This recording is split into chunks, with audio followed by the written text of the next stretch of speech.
Welcome to Authentic Living with Roxanne, a place where we have conscious conversations about things that really matter in our lives. And now here's your host, Roxanne Derhodge.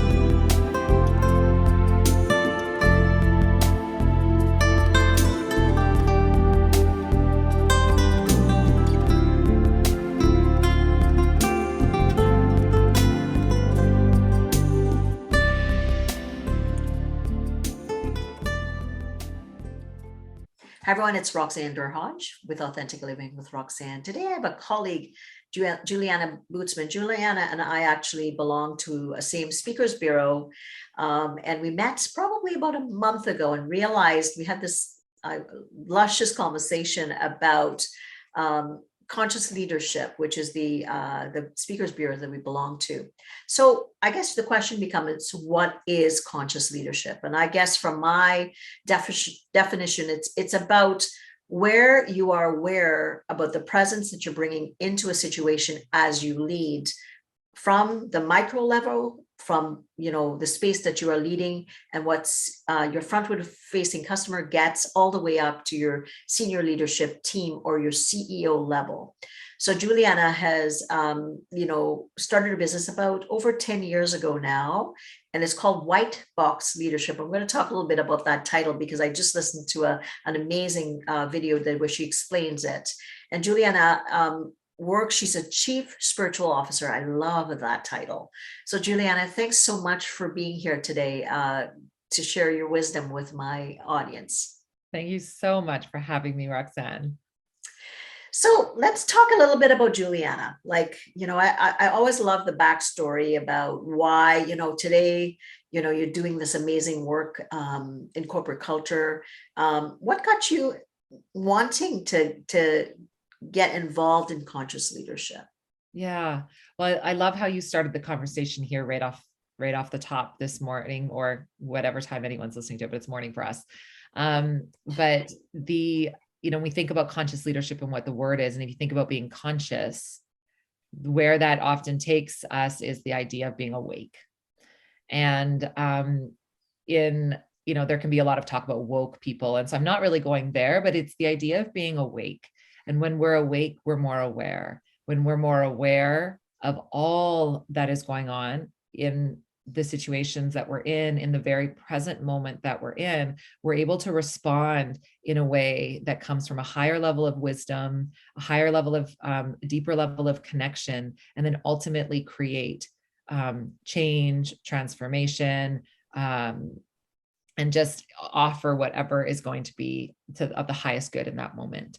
And so that's really, where this comes from for me. And so my inspiration, or my sort of calling to come into this work, came from my own journey of becoming more conscious and awake to what's really going on in my own life. I like to say I have had 4 successful careers, but only one vocation, and that vocation is to love.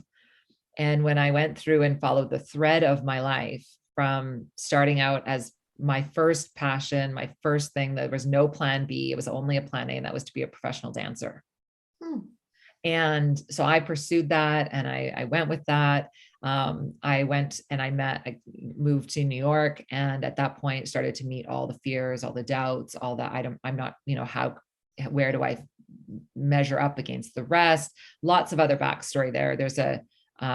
I've got a chapter coming out in a book specifically with that story more there. But, from there though, I went into, okay, what am I going to do now? If I'm not going to be a dancer, where do I go now? And I ended up finding myself in PR and marketing. And, or actually before that, I went into dance and teaching dance.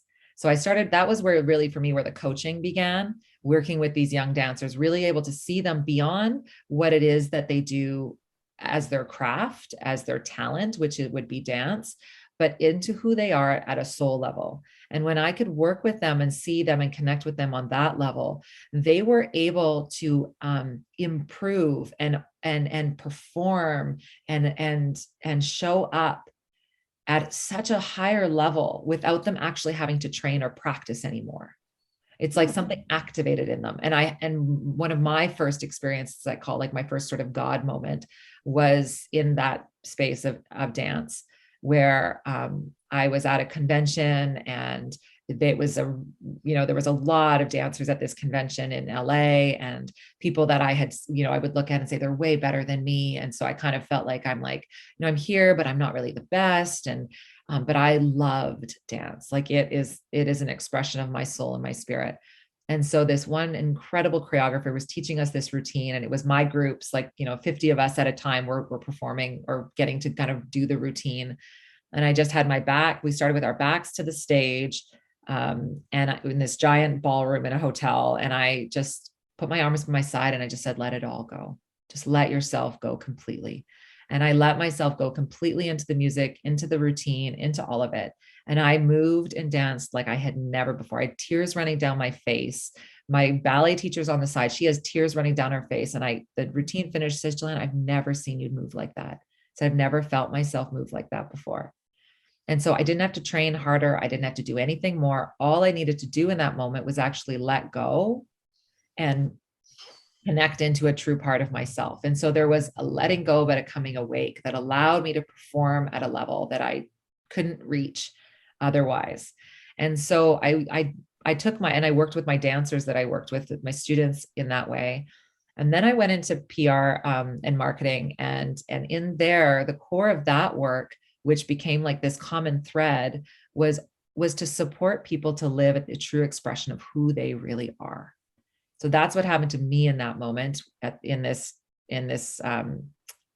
dance convention. It's what I did with my students in dance. When I worked with organizations in PR, marketing, and communications, it was about getting to the core of who are you really, and how do I guide you to live in, how do I support you to live more authentically into that expression. But what happened in the PR and marketing communications, like I would do branding work and all of that. I loved it, was really great at it. But the organizations, that in a company, making sure that you've got your marketing materials, making sure that you've got your branding right, making sure you've got the right tagline. We would create all of that, and it would be authentic to who they really are based on what we were learning about them.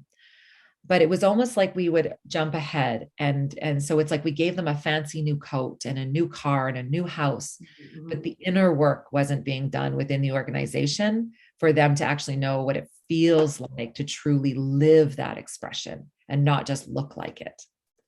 And that's where it started to become out of alignment for me with just doing the PR and marketing. And I thought, and by that point, I already knew I am a coach. And my gift is to be able to see people at the level of their soul and spirit and draw that out and work with them from the inside out, not from the outside in. So I had to honor that truth in myself. And that's where I shifted my company into primarily the conscious leadership work. And by that, really supporting people to always, leave better than they came, but really live into that true expression, true essence of who they are. And I believe when we do that, we then show up with the full, authentic, true data of what's true for us. And we're able to then gather that from the world around us. And then we can create what is highest and best and good for then the extending community outside of our organizations, outside of who we are as individual leaders. So that's a bit of the, well, and that's I love what you said.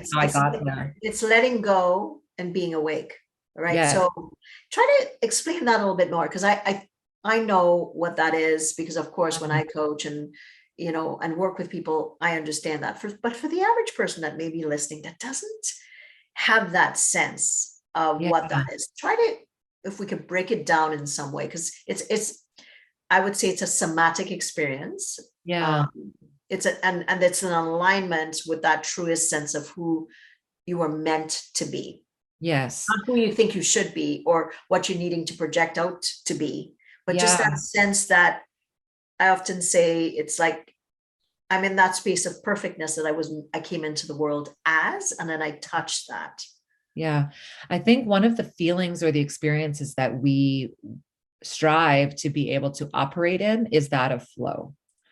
And so, and I think freedom is a top value for many. And so, especially people who are entrepreneurs or leaders, often why you get into it is because what you desire is a sense of freedom. You want to be able to sort of be in control, but also have freedom. So it's this paradox of creating an environment and creating a place where we are free and being able to have a sense of control within those moments. And so when we talk about being in flow, one of the analogies or whatever that comes up for me is I had a friend of mine who's a leader that I work with tell me about a story where she was whitewater rafting and had fallen out of the boat and was in the rapid.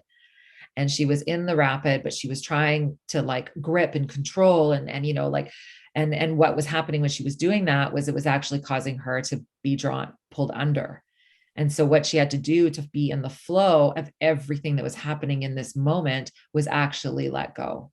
Let go, be in a total place of like rest, and let what was happening around her move with her. And by doing that, she could then float more. She could be able to really quickly see and respond to what she needed to rather than trying to grasp for things. And as we move through our world, there is a lot of moving parts happening around us all the time.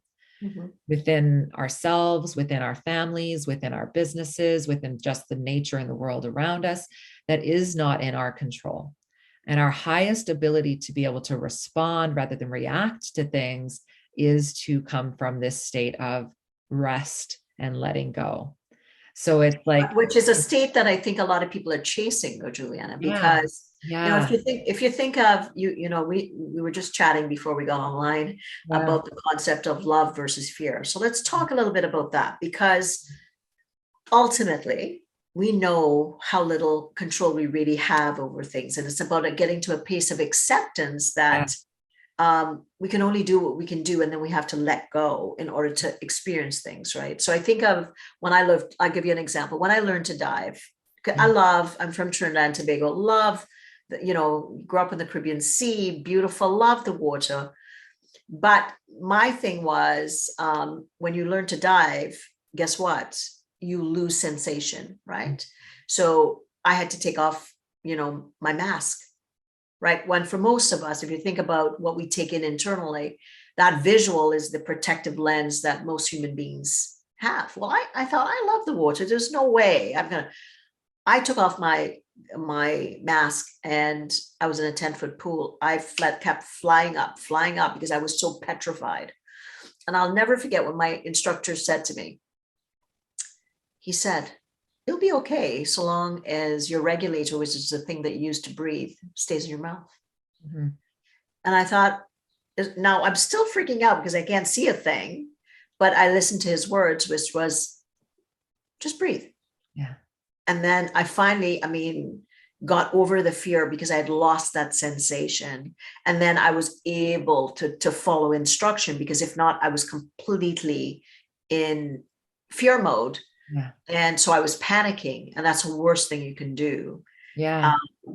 But I know you and I, bringing it back to what we were talking about, you and I were just talking a little bit about love in business. And I want to talk a little bit between the polarities between fear and love. And as human beings, the space that we go into as human beings and how we interface with the world, and how you, as a chief spiritual officer, how do you kind of use that word of love, which oftentimes in corporate environments, it's kind of like, that's a little bit woo-woo. So tell me a little bit about that concept of love. Well, I see love as one of the most powerful resources that we have accessible to us, and it's accessible to everybody. And it's often, I think, one of the most underutilized or misunderstood of how to actually use it and what do we mean. So we're talking about like companionate love. We're talking about like compassion and empathy and care. And if we think about, the places that we do truly love something, there's an expansiveness to it. There's a desire for something to thrive. There's a natural instinct to give rather than to take. And so by that, it's this outpouring. And so when we feel ourselves in a state of love, about anything it is, it's expansive. What happens. And so sometimes I like to go into science, and like when we think of just like biologically what begins to happen within the cells of our body. So we can take it outside of, as a chief spiritual officer, sometimes that can take people into the place of religion or whatever. But what we're really talking about here is an alive spirit.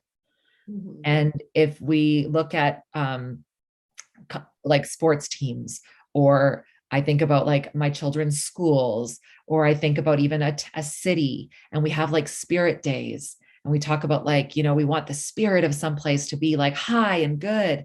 That's what we're talking about. And when our spirit is alive and high, our ability to engage from a very expansive and open place, where if we think about even like the cells in our body, they're now not constricted. And then you brought it back to your breath. And so that's, like just, you're okay, you're going to breathe. And so when we are connected into a place where our spirit is alive, our breath actually becomes more fluid, less constricted. And our breath is our life force. And so really, one of the teachings that I use in the work that I do in all of the corporate leadership and conscious leadership I integrate and support us to be paying attention, awake to our breath. Because we want our system, our physical body, to be functioning as freely, with as much ease as possible. We want it to be well and healthy. And in order to do that, we need to be able to be in a place that is light. Right. And like with heart rate variability too, right? The study with the Heart Math Institute, they show about resonance, right? So like how when you put people in attunement that are in a meditative state, obviously we lower it and we drop down into that essence, versus if you look at people that are in stress states, how they're kind of out of resonance with their heartbeat. And then when you put people that are kind of, if you and I were to say even meditate online, because we're not physically together, we can align heart to heart, which impacts our hearts to be able to be more rhythmic together. So it's fascinating what you're saying. It's so true. But again, from a corporate perspective, oftentimes you'll hear people say it's tactical, it's bottom line. We have to report to the board. We have our key performance indicators. We're off track, and people go into fear, which becomes more KPI driven, which is we're off track, versus going into the space that you're talking about. So let's talk a little bit about when you work with leaders or different environments. How is it that you decide if they're ready to do some of this work? Let's say you get a call like I do, and people are saying they want certain things. How do you kind of assess whether the readiness for someone to kind of enter into this work with you, Julianna? Mm-hmm. It comes from the leadership. If the leadership has a connection and a draw to wanting to caring for the well-being of the people in the organization. And so when I think about love in leadership, and what is love, it's the long-term care and concern for the well-being of others. Mm-hmm. So it's not just for this moment or this project. With the people in your organization, you're looking for long-term sustainability here. You're looking for legacy.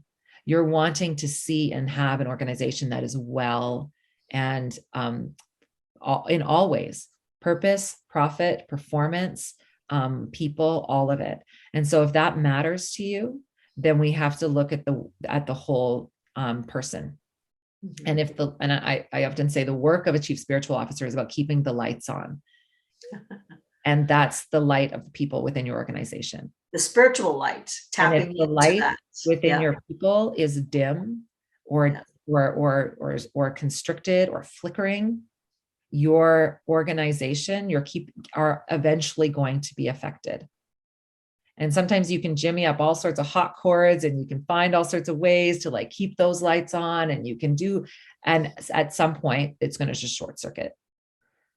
So tell me about a scenario that maybe you've come across and of some of the things that has not gone well with some organizations, that they want this, but maybe they're maybe they're a bit too hasty and they try to implement some of these things and they fall flat.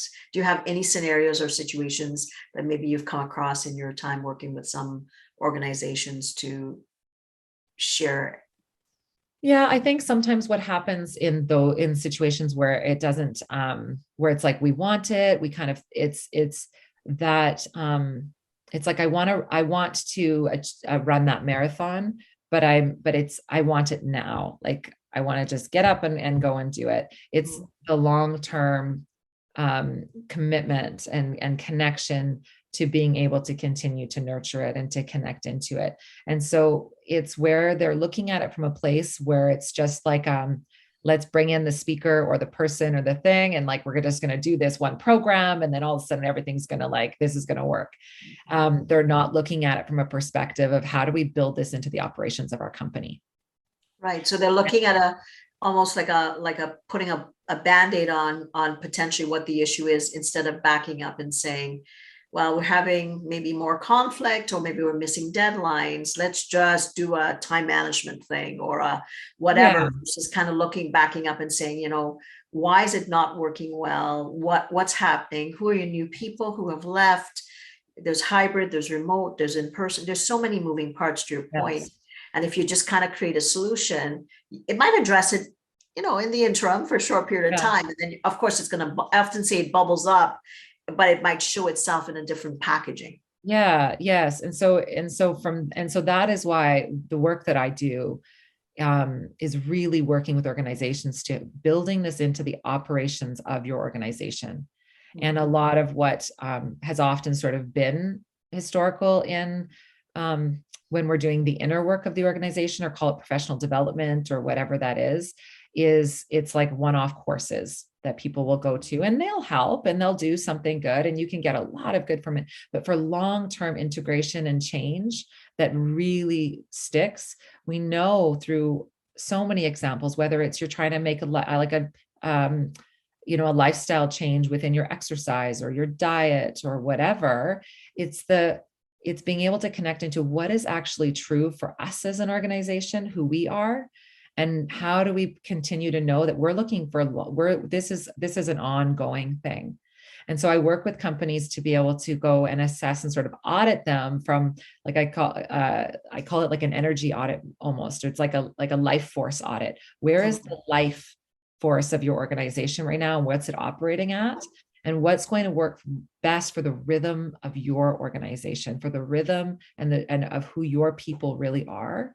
And then we create and we adapt it for that, because you want this to be able to be just now a part of how your company breathes.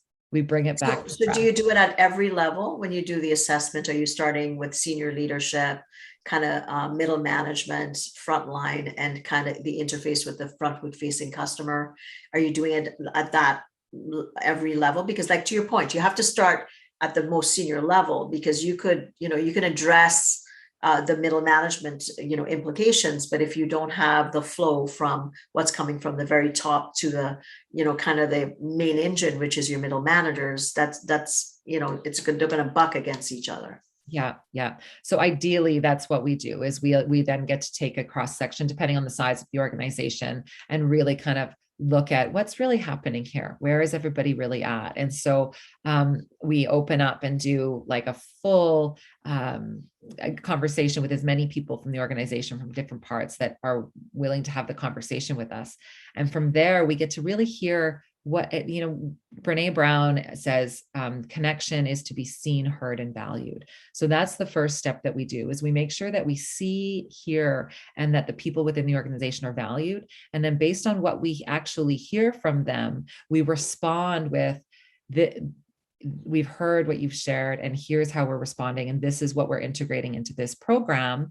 That is customized for the organization. It becomes their conscious leadership program.